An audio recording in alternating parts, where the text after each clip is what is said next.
Hi, I'm Ed Sperling. I'm the editor-in-chief of Semiconductor Engineering. I'm over at Synopsys with Malte Doerper, who's going to talk about one of the key elements in shift left, which is how to get software out the door earlier and why it's so necessary these days. So Malte, we've been hearing for a long time about the need to develop software much earlier in the process. How much of a problem does that really become in terms of time, and when did you start seeing this problem really become a major issue for engineers? Yeah, it is a big problem. We see that in our customer base, talking about that. And this problem occurs since the time since all devices become smart and the software content is exploding on embedded devices these days. So how much time can you actually save here? Yeah, so you can have a huge time saving, up to 12 months that we see from our customers, being able to create the software earlier. But it's not only the time benefit that you have, also can use that time to create and implement the software with more quality measures that you wouldn't have otherwise. Why don't you draw this out for us? Sure. So what are we looking at here? So I draw for you the traditional design flow on how to create hardware first and then wait for the hardware to be available and then do the software development based on the engineering samples. So you see in the sequential flow, the software cannot start being developed before the hardware is ready. And the problem with that is that you become very dependent on the hardware schedule might be delayed.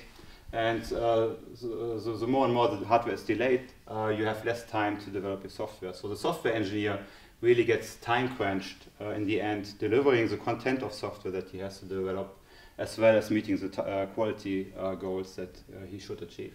What are the steps that have to be taken here? Yeah, so a set of classical steps that you have to do in creating a virtual prototype. And I would just like to draw a little example to explain that in more detail. So let's say you have a simple virtual prototype consisting out of an ARM cluster of CPUs, a UART, and a timer. And the first step to really make it efficient and have high productivity and be shifting left, you're going to look at your IP libraries that you can, for example, get from Synopsys and look whether those IP models are available as TLM models. And you would see that the UART, for example, can be taken from the DesignWare library. You would see that we provide the fast model integrated in our tools. So those blocks you don't need to develop. So the next step is to look at models that are specific to your IP with your specific register interface. So let's say, for example, your timer is one of those. So this is a step there you have to create a system C model from scratch. And this is one other activity that is required for creating a VDK. Let me show you this in this tiny box here, what the different activities are that we typically see. So I talked about the timer, and this is what we call in our tooling a TLM creation activity. I talked about assembling the different blocks from IP libraries or taking the timer and instantiate that into a platform. So platform assembly, this is what we call VDK creation. And once you have done that, assembled your platform, you typically want to test it. So you're going to run some software. It's either done by you or by the end software engineer to stimulate the core and stimulate the platform. You want to debug the hardware, the virtual hardware together with the software. And this is a design activity, what we call the VDK debug. So these are the three key activities that you have to do to create a virtual prototype. So how much continuity is there for engineers working in these types of environments? Can they go from one step to the next and then go back and take a look at what was there before, or is it still a linear flow? So this is a very incremental flow. Assume, for example, that the timer is developed incrementally, adding new pins that need to be connected to the rest of the VDK. So you will walk through the different steps many times. You have to change your model, you have to integrate the model, you need to reconnect it. You want to check that the software then supports the features that you have just added. So you're actually reiterating over the different design activities many times. So it becomes important that you are able to switch between those activities very efficiently. We talked a little bit about efficiency before and how you can speed time to market by getting the software out much earlier. Right. How efficient is it in terms of writing the software itself? Does that improve as well?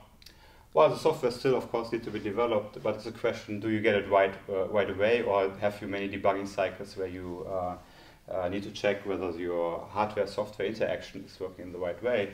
And by having the right debugging tools that lets you correlate the software execution together with the hardware execution, stop and trace those behaviors, you're really able to debug root causes in a much more efficient way that you would have never had in physical hardware. This isn't the same kind of software as we're talking about when you get a phone and it gets field upgraded and updated with a patch. This has to work or the device doesn't work, right?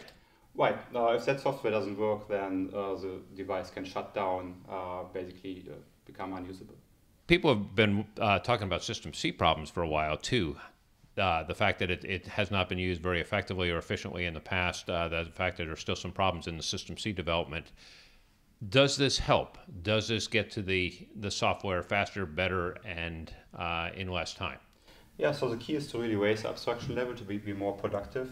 If you typically see at what level you deal with creating virtual prototypes, well, it's of course System C, so it's a system level, but still the abstraction is kind of low because you need to deal with constructs that are kind of artificial. You don't have those in the specification, it is a reference.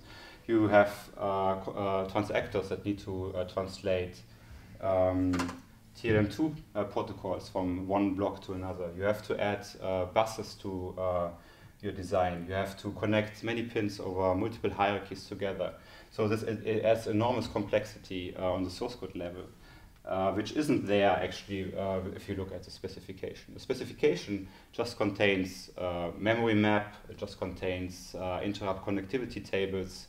So you as a design engineer are responsible to translate this kind of high-level core information into this kind of System C implementation. So this is very inefficient and it's taken a long time.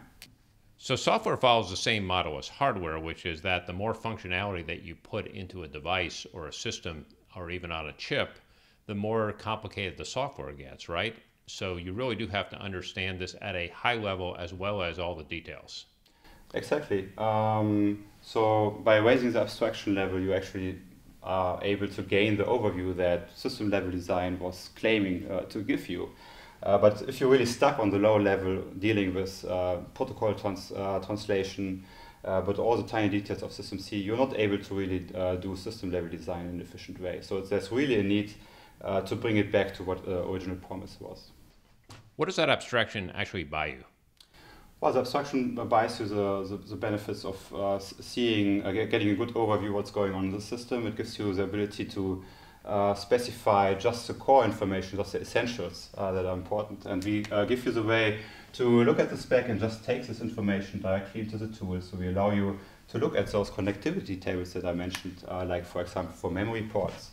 The tool will look at, automatically understand that this is a memory port and gives you the option of what can be connected to it. And then you can add those memory information in the corresponding tables directly in the tool. So it's a one-by-one translation that you're able to do. So you're dealing on the same abstraction level as you would have in the spec. Then the tools takes away all this manual creation of System C source code away from you and allows you to automatically create not only the System C source code, but it also compiles the source code into DLLs, so you're easily able to ship those between your engineering team partners or even between companies, whether you want to ship source code or not. And it gives you the metadata that the tool would need if you want to give the ability to take this platform and create an even bigger platform. One of the other things is that you also have lots of people that are coming into these design teams. Does this help with that? Yeah, certainly. We always see a crunch or an issue of not having the right people with the right skills for doing virtual prototype design. So by raising the abstraction level and taking all those tiny details away, you actually widen the audience of who is able to create virtual prototypes and removing the barriers that we often see in our customer base. So this could be more than just one company developing some of this software, right? It could be multiple companies in multiple locations. Right, that's right. By having all the different tasks integrated together, by giving you a means to manage the project data in one tool environment, it's also easy to collaborate between the different design tasks across team boundaries, because you can exchange the design data. You don't need to import it, you don't need to export it. It's all managed in the same environment. There's also a question of can you reuse some of this code, which in the past has been very difficult in a lot of designs because they are so different. Are you able to raise it up in abstraction to a point where you can see this will work in a different environment? Yeah, sure. So we see companies working across the supply chain together. We just had a success case published months ago at the Synopsys user conference in Tokyo, where Incremental actually used that together with the semiconductor suppliers, taking their subsystem that they got in this environment delivered and building on top of that their own subsystem, creating a bigger virtual prototype. As a result of that, do you have more confidence on what you're signing off with on the software than you would otherwise? That's a good point. So we not only provide IP TLM models that you can plug into your design, we also give you complete jumpstart design kits that work out of the box, that comes with an ARM cluster V7 or V8 you can choose, with a set of standard peripherals, so you can just add your own IP. Not only it gives you a starting point for your VDK creation, but it also comes with the embedded software. For example, we give you a Linux stack that runs out of the box. We give you some bare metal software that gives you some testing capabilities. So you all plug in your own peripherals and it works. So from day one or from second one, you're confident that what you're creating actually is executing, which is a big confidence boost and something that every engineer is seeking for. Malte Doerper, thanks for a fabulous explanation of a very complex subject. Thanks, Ed. Thanks for having me. Thanks for watching.